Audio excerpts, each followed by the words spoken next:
আচ্ছা, কখনো কি ভেবে দেখেছেন যে কিছু মানুষ কিভাবে সবসময় নিজেদের সব কথা মানিয়ে নেয়? মানে আমাদের আশেপাশেই তো এমন অনেকেই থাকে, তাই না?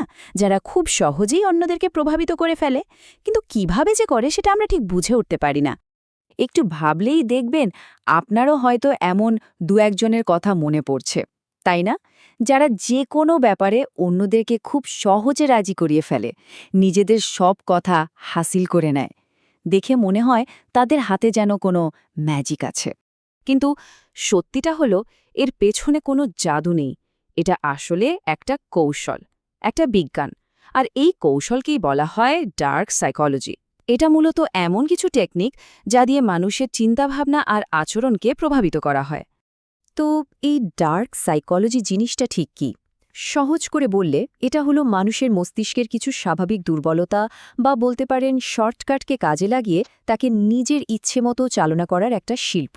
তবে হ্যাঁ, একটা কথা শুরুতেই পরিষ্কার করে দেই, আমাদের এই আলোচনার উদ্দেশ্য কিন্তু কাউকে ম্যানিপুলেট করা শেখানো নয়, একদমই না। বরং এর আসল উদ্দেশ্য হল এই ধরনের মানসিক চালবাজি থেকে নিজেকে বাঁচানো। তো চলুন প্রথমে এমন কিছু কৌশল দেখে নেওয়া যাক যেগুলো আমাদের মস্তিষ্কের স্বাভাবিক কিছু দুর্বলতাকে কাজে লাগায়। আর মজার ব্যাপার হলো এই কৌশলগুলো এতটাই সূক্ষ্ম যে আমরা বেশিরভাগ সময় এগুলো ধরতেই পারি না। প্রথমেই আসি পছন্দের ভ্রম বা ইলুশন অফ চয়েসের কথায়। এখানে আপনাকে হ্যাঁ বা না বলার সুযোগটাই দেওয়া হয় না। ধরুন কেউ আপনাকে জিজ্ঞেস করল না যে মিটিং করবেন কিনা, এর বদলে আপনাকে বলা হলো, আচ্ছা, মিটিংটা বৃহস্পতিবার দুপুর 2টোয় করলে কেমন হয়, নাকি শুক্রবার সকাল 10টায়? দেখুন, সাথে সাথে আপনার মস্তিষ্ক কিন্তু করব কি করব না এই প্রশ্নটা বাদ দিয়ে দিল। সে এখন ভাবছে কোন সময়টা আমার জন্য ভালো হবে। মানে আপনার মনে হচ্ছে সিদ্ধান্তটা আপনিই নিচ্ছেন, কিন্তু আসল নিয়ন্ত্রণটা কিন্তু অন্য কারো হাতে চলে গেছে। এর পরের কৌশলটা হলো কানিংহ্যামস ল। এই নিয়মটা খুব মজার। এটা বলে যে ইন্টারনেটে কোনো কিছুর সঠিক উত্তর পেতে হলে প্রশ্ন না করে বরং একটা ভুল উত্তর পোস্ট করুন। দেখবেন মানুষ হুমড়ি খেয়ে পড়বে আপনাকে ঠিক করে দেওয়ার জন্য। আর এটা কিন্তু শুধু ইন্টারনেটে না, বাস্তব জীবনেও দারুণ কাজ করে। যেমন ধরুন, আপনি আপনার বন্ধুর নতুন গাড়ির দাম জানতে চান। সরাসরি জিজ্ঞেস না করে একটু ভাব নিয়ে বলুন, ও ওয়াও, গাড়িটা তো দারুণ, দাম নিশ্চয় 25 লাখের কাছাকাছি। যদি দামটা আসলে কম হয়, সে আর চুপ থাকতে পারবে না। তার ভেতরের ভুল শুধরে দেওয়ার তাগিদ থেকেই সে বলে ফেলবে, আরে ধুর, 25 লাখ কোথায়, এটার দাম তো মাত্র 15 লাখ। ব্যাস, কাজ হয়ে গেল, প্রশ্ন না করেই উত্তর পেয়ে গেলেন। আচ্ছা, এতক্ষণ তো দেখলাম কিভাবে আমাদের চিন্তার শর্টকাটকে কাজে লাগানো হয়। এবার চলুন এমন কিছু কৌশল দেখি যেগুলো দিয়ে কৃত্রিমভাবে বিশ্বাস আর ভালো সম্পর্ক তৈরি করা হয়। এই বেন ফ্র্যাঙ্কলিন এফেক্ট জিনিসটা কিন্তু একদম উল্টোভাবে কাজ করে। আমরা সাধারণত কি ভাবি যে আমরা যাদের পছন্দ করি তাদেরকেই সাহায্য করি, কিন্তু মনোবিজ্ঞান বলছে আমরা যাদেরকে সাহায্য করি তাদেরকে আরও বেশি পছন্দ করতে শুরু করি। অদ্ভুত না? ধরুন আপনি কারো কাছ থেকে ছোট্ট একটা সাহায্য চাইলেন, যেমন একটা পেন। সে আপনাকে পেনটা দিল। এরপর তার মস্তিষ্কের ভেতর একটা দ্বন্দ্ব শুরু হয়, আমি এই লোকটাকে কেন সাহায্য করলাম? এই অস্বস্তিটা কমানোর জন্য তার ব্রেন নিজেই একটা গল্প বানিয়ে নেয়। ওহ, আমি নিশ্চয়ই ওকে পছন্দ করি, তাই তো সাহায্য করেছি। আর এই যে মানসিক দ্বন্দ্ব, একেই বলে কগনিটিভ ডিসোনেন্স। এর পরের কৌশলটা হলো মিররিং বা অনুকরণ করা। এটা তো আমরা সবাই জানি যে আমরা সাধারণত তাদেরকেই বেশি পছন্দ করি যাদের সাথে আমাদের মিল আছে। এই কৌশলটা ঠিক এই ব্যাপারটিকেই কাজে লাগায়। মানে কারোর সাথে কথা বলার সময় যদি খুব সূক্ষ্মভাবে তার বডি ল্যাঙ্গুয়েজ, কথা বলার ভঙ্গি বা সে যে শব্দগুলো ব্যবহার করছে সেগুলো নকল করা হয়, তখন কি হয় জানেন? তার মস্তিষ্কের মিরর নিউরনগুলো সক্রিয় হয়ে ওঠে। আর তার অবচেতন মন তাকে বলতে থাকে, আরে এই লোকটা তো আমারই মতো। আর এভাবেই খুব সহজে একটা বিশ্বাস তৈরি হয়ে যায়।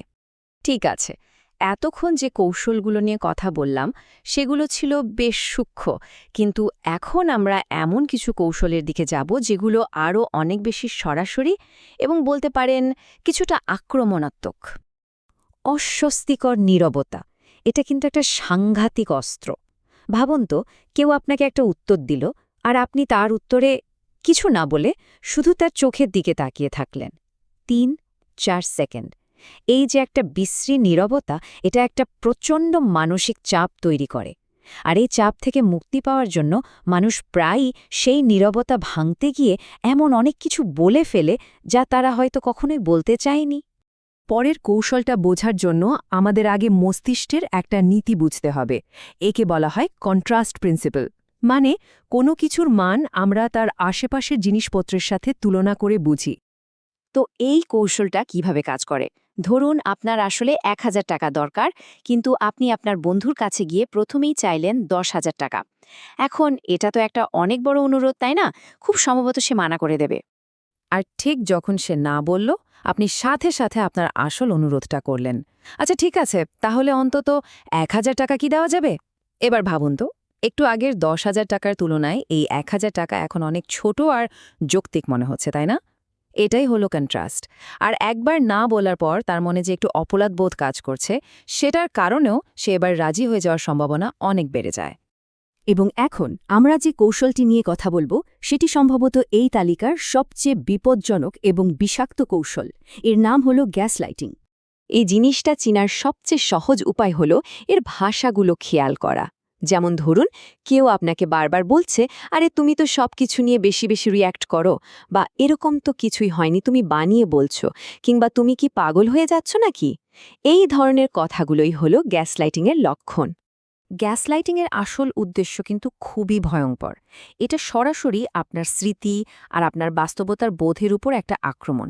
এর একটাই লক্ষ্য, আপনাকে এমন একটা অবস্থায় নিয়ে যাওয়া যেখানে আপনি নিজের বিচার বুদ্ধির উপরই আর বিশ্বাস রাখতে পারবেন না, এবং পুরোপুরি যে আপনাকে চালনা করছে তার উপর নির্ভরশীল হয়ে পড়বেন। তো এত সব ভয়ঙ্কর কৌশলের কথা শোনার পর মনে হতেই পারে যে তাহলে বাঁচার উপায়টা কি? কিভাবে নিজেকে বাঁচাবো? উত্তরটা কিন্তু আসলে একটাই শব্দে দেওয়া যায়, আর সেটা হলো সচেতনতা। এই কথাটা একবার ভাবুন তো, একটা ছুরি দিয়ে যেমন সবজি কাটা যায় তেমনই কারো ক্ষতিও করা যায়। আসল জিনিসটা হলো ব্যবহারকারীর উদ্দেশ্য। জ্ঞানও ঠিক তেমনই। এই কৌশলগুলো জানার মানে এই না যে এগুলোকে খারাপ কাজে ব্যবহার করতে হবে, বরং উদ্দেশ্য হল যদি কেউ আপনার ওপর এগুলো প্রয়োগ করার চেষ্টা করে, আপনি যেন সাথে সাথে সেটা ধরে ফেলতে পারেন আর নিজেকে রক্ষা করতে পারেন।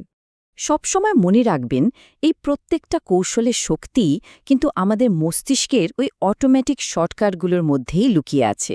এগুলো কোনো ম্যাজিক নয়। আর তাই যেই মুহূর্তে আপনি এই চালগুলো চিনতে শিখে যাবেন, ঠিক সেই মুহূর্তেই এগুলোর ক্ষমতা আপনার ওপর থেকে চলে যাবে, আর নিয়ন্ত্রণটা আবার আপনার হাতেই ফিরে আসবে।